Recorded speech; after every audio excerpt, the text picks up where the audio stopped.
안녕하세요. 앞땅!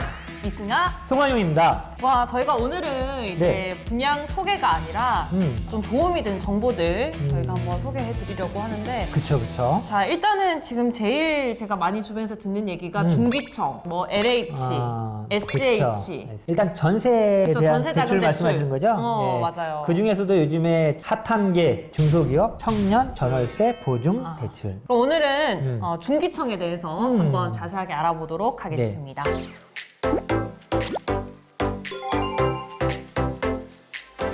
일단은 중기청, 내가 할 수 있는지 없는지 어떤 조건이 좀 필요한가요? 일단 우리 회사가 중소기업인지 아닌지가 중요해요. 그거 확인할 수 있는 거는 뭐 어떤 사이트가 있나요? 네, 사이트가 있습니다. 저희 더보기를 보시면 사이트가 올라와 있을 거예요. 거기에 클릭을 해보시고 그 회사의 법인 번호를 넣으시면 이게 해당이 되는지 안 되는지가 나와요. 그러면 이제 본인의 나이가 또 중요해요. 나이가 이번에 확대됐다고 제가 들었거든요. 네, 맞아요. 여성분들 같은 경우는 34살. 남성은 군 필자인 경우는 39살까지 가능해요. 근무하는 곳이 중소기업이고 여성은 만 34세, 그리고 남성은 만 39세 이하. 네네네. 그러니까 군필을 했을 경우에. 군필 경우. 예. 그럼 조건이 이게 단가요? 아닙니다. 그 다음에 또 자산이 너무 많으면 안 돼요. 부자면 안 된다? 네. 부자 기준이 좀 그러니까 애매한데? 기본적으로 내가 가지고 있는 자산이 2억 8,800 정도가 되면 안 돼요. 그리고 또 하나, 무주택이셔야 돼요. 근데 이것도 되게 재밌는 게 내가 부모님 밑에 살아요. 부모님이 주택을 가지고 계셔요. 네. 안 돼요. 같은 세대잖아요. 세대원 중에 가지고 있으면 안 돼요. 그러니까 내가 만약에 세대가 따로 떨어져 나와 있으면 상관없어요. 그렇죠. 다른 은행마다 조금씩은 달라요. 네. 그런데 보통 이제 저희가 계약을 하고 잔금을 치른 다음에 전입신고를 해서 주민등록 등본을 띄어서 은행에다 제출한 경우에 이제 단독 세대가 되는 경우가 되겠죠. 이런 거가 되는 경우도 있고요. 이런 경우가 되지 않는 경우도 있어요. 그거는 은행마다 또 창구마다 조금씩 다르니까 그런 거는 꼭 한번 확인해 보시고 이거를 받으려고 하시는 분은 무조건 무주택 세대여야 된다는 게 가장 중요합니다. 이게 최대 1억까지 가능하시고요. 금리가 1.2%. 1억에 1.2%면 얼마? 한 120만 원. 120. 나누기 12개월. 월 10만 원. 서울에서? 그러면 원룸 같은 경우를 생각한다 그러면 저희가 보증금 1,000만 원에 월세가 50 정도예요. 기본적으로. 그리고 거기에 관리비는 또 따르겠죠. 5만 원에서 10만 원. 네, 10만 원까지 있어요. 가스비는 따로, 전기는 따로. 이래버리면 사실은 1,000에 50이긴 하지만 70 날라간다고 보면 돼요. 그 돈은 돌아오지가 않아요. 근데 잘 찾아보시면 중소기업 청년 대출이 되는 곳이 있어요. 이런 곳을 찾아서 전세를 들어간다 그러면 정말 10만 원으로 그 다음에 관리비 20만 원으로 모든 걸 다 해결할 수 있어요. 아까 70만 원? 70만 원에서 50만 원 남잖아요? 저축하시면 돼요. 그러면 선생님 저희 대출 중에서도 제가 보니까 100%가 있고 80%가 있던데 아, 그쵸. 차이점이 뭐예요? 100%는 도시기금공사에서 하는 거고요. 80%는 서울보증공사에서 해요. 그런데 중요한 건 80%가 훨씬 더 받기가 편해요. 근데 100% 받으려면 일단 내 돈도 뭐 5% 정도 있어야 되고요. 전세 보증금을 반환하는 보험도 들어야 되고요. 그거에 대한 채권도 또 사야 되고요. 이렇게 해서 사실 들어가는 돈이 기본적으로 내가 700 정도는 가지고 있어야 이 1억짜리를 들어갈 수 있는 그런 토대가 마련될 수가 있어요. 그러니까 기본적으로 한 10% 정도는 가지고 있어라. 그러면은 80%면요? 80%는 사실은 큰 돈이 필요하진 않아요. 근데 기본적으로 아까도 말씀드렸지만 계약금 10% 정도는 내가 있어야지 계약서를 써서 이쪽한테 보내고 이게 가능해요. 이쪽에서 계약금까지 다 주진 않아요. 근데 사실은 계약서 쓰기 전에 또 할 일이 있겠죠. 뭐죠? 다방, 직방, 뭐 많아요. 네이버. 제가 권하고 싶은 건 뭐 피터팬도 좋은데요. 허위 매물이 없는 곳 보통 한방입니다. 공인중개사협회가 진행하는 한방이라는 웹이 있어요. 거기 들어가면 거의 허위 매물이 별로 없어요. 왜 그러냐면 다 공인중개사들이 올리는 곳이에요. 거기에서 확인하셔가지고 청년 대출이 되는지 안 되는지 물어보시면 공인중개사들이 알아봐요. 청년 대출을 조금 귀찮아서 많이들 좀 꺼려하신다고 제가 들었거든요. 요즘에 젊으신 부동산 대표님들은 빠삭하세요. 제가 알고 있기로는 다방 그 웹을 보시면 전세 대출이 가능한 그런 또 물건만 전문적으로 하는 부동산 대표님들도 계시니까 그런 걸 찾아보시면 그건 직접 좋은 팁이 될 것 열심히. 같아요. 그러면 어떤 집을 내가 선택을 해야 될까요? 대출이 나오는 집을 선택해야죠. 그러니까 좀 더 자세하게. 일단은 먼저 마음에 들어야겠죠. 마음에 들면 부동산에 전화를 합니다. 제가 중소기업청 청년자금 대출 가능한 사람인데요. 이 물건이 마음에 드는데 이거 혹시 가능할까요? 보통 임대인들이 동의를 해주는 분도 계시지만 동의를 안 해주는 분도 계세요. 근데 부동산 입장에서는 일단 계약을 해야 되기 때문에 부동산 대표님한테 자기가 가능하니까 나 할 거다라는 것만 어필을 확실하게 해주면 어필.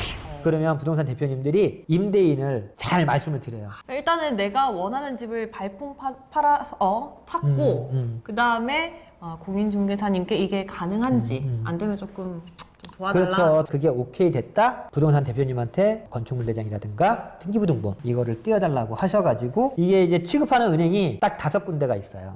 이거 알려주세요. 어디 있을까요? 보통 뭐 농협, 농협, 우리은행, 우리은행, 국민은행, 국민은행, 신한. 신한 하나는 이렇게 딱 5군데가 가능하고요. 서류 들고 가서 그쪽에 한번 물어봐야 돼요.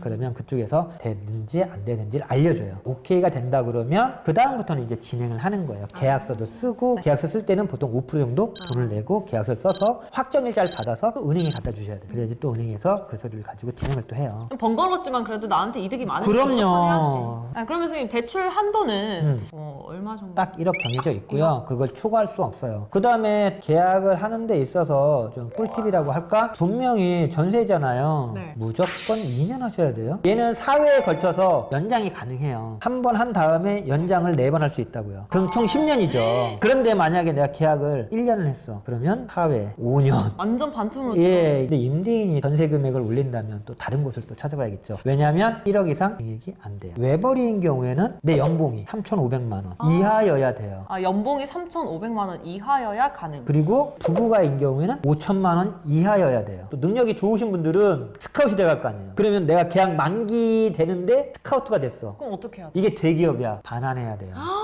그러니까 이런 경우는 계약을 먼저 연장해 놓으세요. 그 다음에 대기업 가서 연장을 해놓으면 2년을 더 연장할 수가 있어요. 또 연봉이 3,500이 넘었다. 내가 아까 승진을 했어. 그것도 똑같아요. 연장해놓고 이게 항상 연봉의 기준은 전년도예요. 이번 연도가 아니에요. 연말에 내가 알 거 아니에요.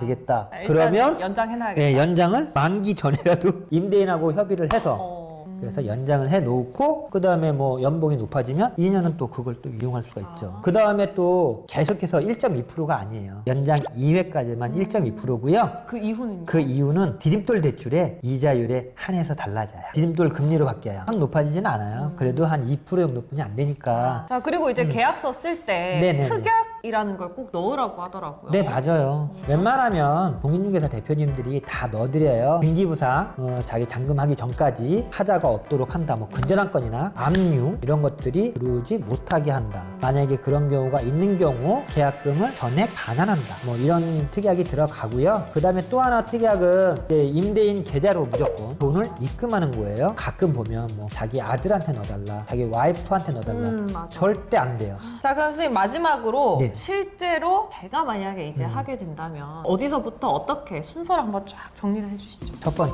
내가 다니는 사업체가 중소기업인지 확인한다. 두 번째, 내가 가고자 하는 지역을 확인한다. 세 번째는 뭘까요? 세 번째. 집을 찾는다. 중소기업 청년 대출이 가능한지. 다섯 번째. 대출 서류를 챙기는 거예요. 등기부등본, 건축물대장, 등본, 초본. 건강 득실 확인서, 중소기업 사업자 등록증, 그 다음에 원생기수. 저희 더보기에 보시면 대출 서류가 쭉 있어요. 이제 그 서류를 챙겨서 여섯 번째. 은행. 은행을 가셔야 돼요. 은행을 저는 한 2군데에서 3군데를 추천드려요. 왜 그러냐면 내가 지금 부모님 밑에서 살고 있는 경우래요.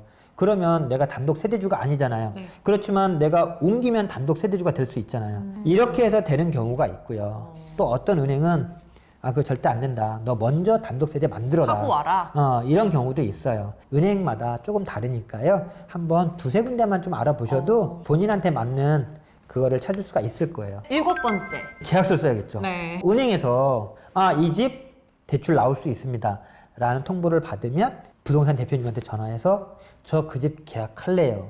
그러시면 보통 그런 말 하세요.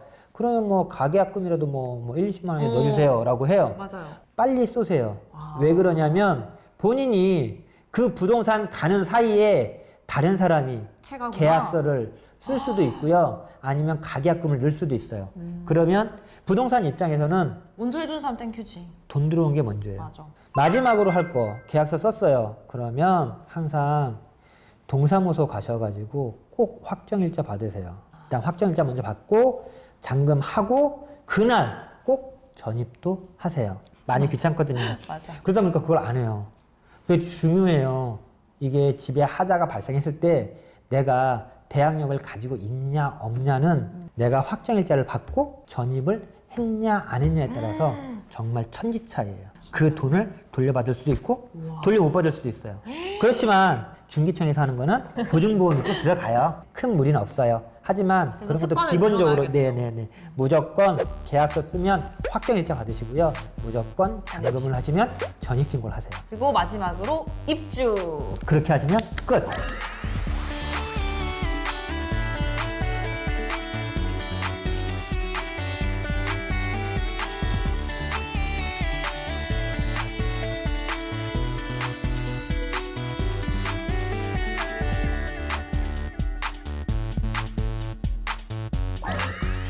다음 편은 또 저희가 뭐 디딤돌이라든지 버팀목 네. 그리고 네, 신혼부부 더 다양하고 또 도움이 되는 이야기들을 저희가 전해드리도록 하겠습니다. 하겠습니다.